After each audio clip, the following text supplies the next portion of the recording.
आवेश में है। ब्रह्मा जी ने उनसे विवाद नहीं किया। बुद्धि के देवता हैं, सरस्वती के स्वामी हैं। देख लेना चाहिए कि एक तो ये राक्षसी स्वभाव के, दूसरे गर्म है। तो उत्तर तो ब्रह्मा जी भी दे सकते थे, लेकिन भैया बहुत ध्यान से सुनना, मैं देवताओं का और दैत्यों का अंतर बता रहा हूं। ब्रह्मा जी ने कहा कि ठीक है, देवताओं को भी एक दिन बुला लेते हैं और आप लोग भी आ जाओ, यहीं भोजन करना और यहीं बैठकर पंचायत करेंगे। ठीक है। दैत्य बुलाए गए, देवता बुलाए गए। ब्रह्मा जी ने कहा भाई भोजन। दैत्य बोले हम पहले करेंगे। हर जगह देवता प्रमुख बने रहते हैं, हमें भोजन पहले करा। देवता बोले कोई बात नहीं, हमसे बड़े यही कर लें। बैठ गए दैत्य भोजन करने के लिए। बड़ी बढ़िया कहानी है, ध्यान से सुनना। सामने थालियां लगा दी गई, तरह तरह के व्यंजन परोस दिए गए। सबके सामने भोजन की थालियां लगी हुई थी। दैत्य बोले भोजन शुरू करें। ब्रह्मा जी बोले ठहरो, ब्रह्मलोक का एक नियम है, उसका पालन करना पड़ेगा। क्या नियम है? ब्रह्मा जी ने पहले से व्यवस्था कर रखी थी। ब्रह्मा जी के सेवक आए, लकड़ियां लिए और रस्सियां लिए।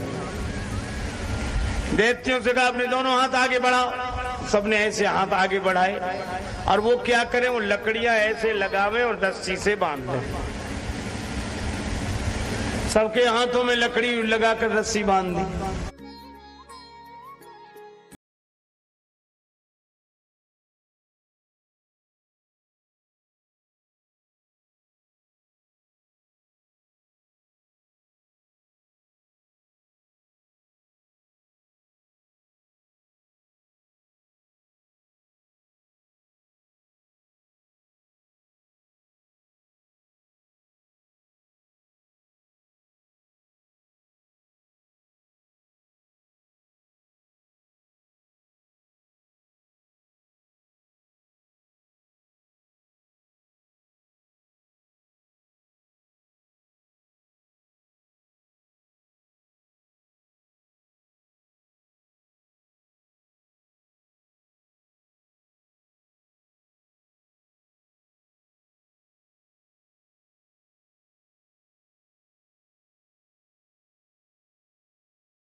अब आप कल्पना करना जरा, लकड़ी लगी और रस्सी बंधी हो तो हाथ मुड़ सकता है।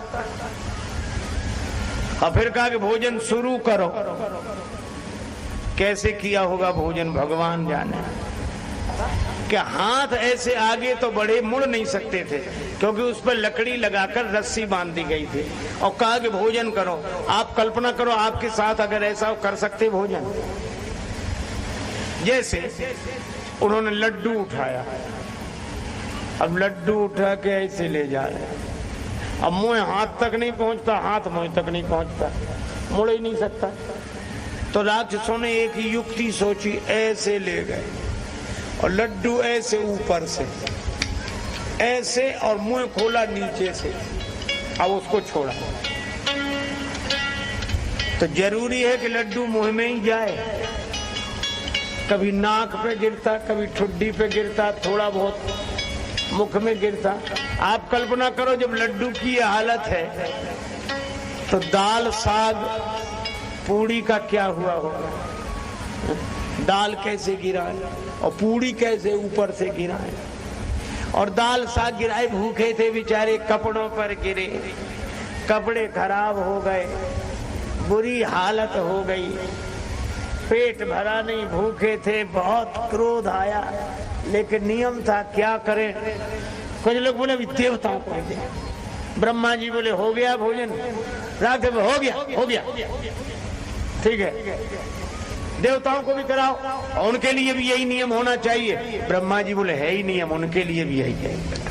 अब दैत्य बैठे देखेंगे देवता क्या करते हैं। देवताओं के सामने भी भोजन की थालियां लगाई गई, उनके भी हाथ बांध दिए गए, लकड़ी और रस्सी से मुड़ नहीं सकते थे। पर देवता तो देवता हैं, उन्होंने सोचा कि हाथ अपनी ओर मुड़ सकता नहीं है, एक काम करें, क्या मुड़ नहीं सकता हाथ, बढ़ तो सकता है। तो देवताओं ने सलाह की कि हम लोग एक लाइन में न बैठे। फिर बोले आमने सामने बैठ जाए। बोले इससे क्या होगा? बोले तुम हमें खिलाना, हम तुम्हें खिलाएंगे। अच्छा बोलो कितनी आसानी से भोजन हो गया।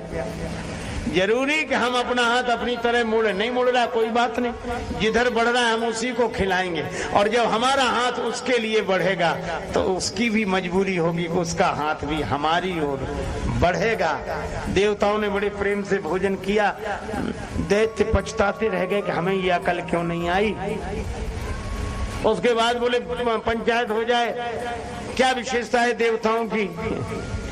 ब्रह्मा जी बोले पंचायत तो हो गई, बस यही विशेषता है, जो दूसरों का भी ख्याल रखे वह देवता है, और जो अपना ही ख्याल रखे बस वही दैत्य है।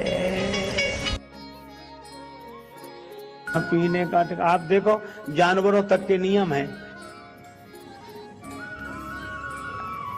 वे अपने धर्म से विचलित नहीं होते। पशु कभी धर्म से विचलित नहीं होता, इसीलिए तो उनके लिए कोई प्रवचन नहीं होता है ना, उन्हें सिखाना पड़ता। अच्छा आप देखो, गाय चाहे जितने दिन की भूखी हो, 5 दिन से कुछ खाने को न मिला हो, पर गाय के सामने मांस रख दो, कभी नहीं खाएगी, कभी नहीं खाएगी। और शेर चाहे 7 दिन का भूखा हो, हरी हरी घास रख दो, शेर कहता है कि मैं मांस खाने वाला हूं, घास नहीं खा सकता। गाय कहती है मैं घास खाने वाली हूं, मांस नहीं खाऊंगी। और भगवान ने उनके दांत भी उस तरह के बनाए हैं। शेर के दांत उस तरह के मांसाहारी जैसे दांत है, और गौ माता के दांत जैसे घास का। पशु घास खाने वाला पशु, गाय बैल, कभी मांस नहीं खाएंगे। मांस खाने वाले पशु कभी घास नहीं खाएंगे।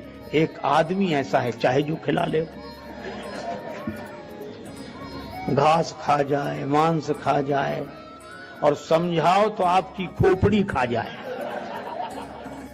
आप देखो, उनके भी धर्म है। मैंने कहीं सुना था एक बार कुत्तों में झगड़ा हो गया। कुत्तों में एक सज्जन बोले झगड़ा होता ही कुत्तों में है, लेकिन एक बात थी, बाकी के कुत्तों ने उसे नाराज होकर निकाल दिया, चल जा। चला गया, मैं लौट कर नहीं आऊंगा। बाकी के लोग बोले आना भी मत, मिलाएंगे नहीं हम तुम्हें अपने समूह में। पर कुत्ता ही ठहरा, दूसरे दिन बाद आ गया। दूसरे ही दिन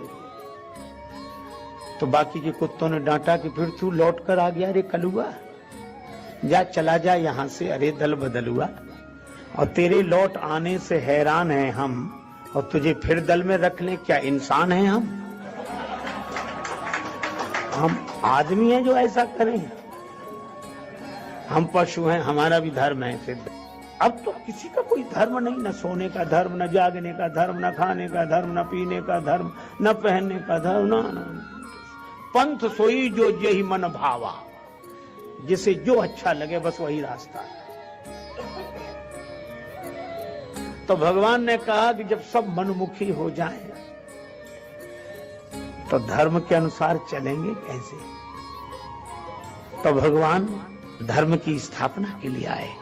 हमारा सोना भी भगवान से जुड़े, जागना भी भगवान से जुड़े, भोजन भी भगवान से जुड़े, वस्त्र भी भगवान से, आभूषण भी भगवान से। फिर इंद्रियों को जोड़े, सुनना भी भगवान का नाम, बोलना भी भगवान का नाम, देखना भी भगवान। ये धर्ममय जीवन। और भगवान श्री कृष्ण कहते हैं यत् करोसि यदश्नासि यज्जुहोसि ददासि यत् तपस्यसि कौन्तेय तत्कुरुस्व मद अर्पणम। तुम जो करो, जो भोजन ग्रहण करो, यत् करोसि यदश्नासि यज्जुहोसि, जो हवन करो, ददासि यत्, जो दान करो, जो तप करो, तत्कुरुस्व मदार्पणम, वह सब मुझे अर्पित कर दो, बस जीवन धन्य हो जाए।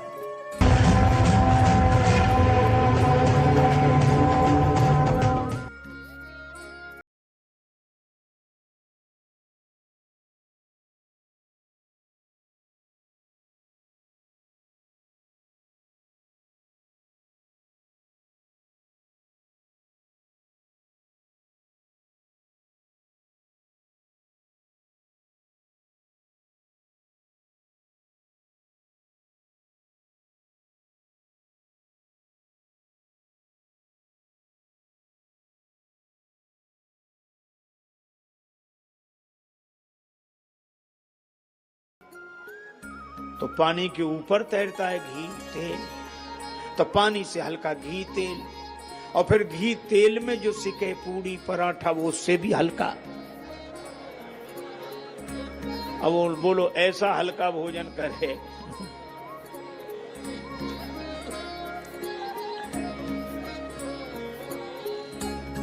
गुरु जी ने जो कहा वही करना चाहिए, क्योंकि सदगुरु वैद्य वचन विश्वासा, संयम यहाँ न विषय के आशा। कभी आपने सोचा कि हमारे जीवन की काली मां क्या है? अच्छा, आप ऐसे सोचें, आपने एक शब्द सुना होगा काला धन, बहुत चर्चा का विषय रहा काला धन। और काला धन का हमको तो एक ही अर्थ लगता है, चीज दूसरे की कब्जा अपना। किसी दूसरे की चीज अधिकार अपना। और हमें लगता है कि हमारे जीवन की सबसे बड़ी कालिमा यही है। शरीर किसका? भगवान का। संसार किसका? भगवान का। अरे और तो और श्वास भी हमारी नहीं, यह भी भगवान की है ना? लेकिन कब्जा हमारा, जब तक हमारी श्वास चल रही है। हमें लगे भले ही कि हमारी श्वास है, पर हमारी नहीं है। अगर श्वास हमारी होती तो जब मन होता तब लेते, नहीं मन होता नहीं लेते। और इतवार को तो लेते ही नहीं कि आज छुट्टी का दिन है, आज तो न लें। और कोई कहता तो हम यही कहते कि हमारी सांस लें न लें, तुम कौन हो? तो श्वास भी हमारी नहीं, सब कुछ भगवान का है। और हम मंदिर में कहते भी हैं, तन मन धन सब तेरा, स्वामी सब कुछ है तेरा, तेरा तेरे अर्पण क्या लागे मेरा। ओम जय जगदीश हरे, जय जगदीश हरे, स्वामी जय जगदीश हरे। भक्ति जनों के संकट, दास जनों के अवगुण, क्षण में दूर करे। ओम जय जगदीश हरे। सब भगवान का है, यह तो हम कहते हैं, तो है ही भगवान का। लेकिन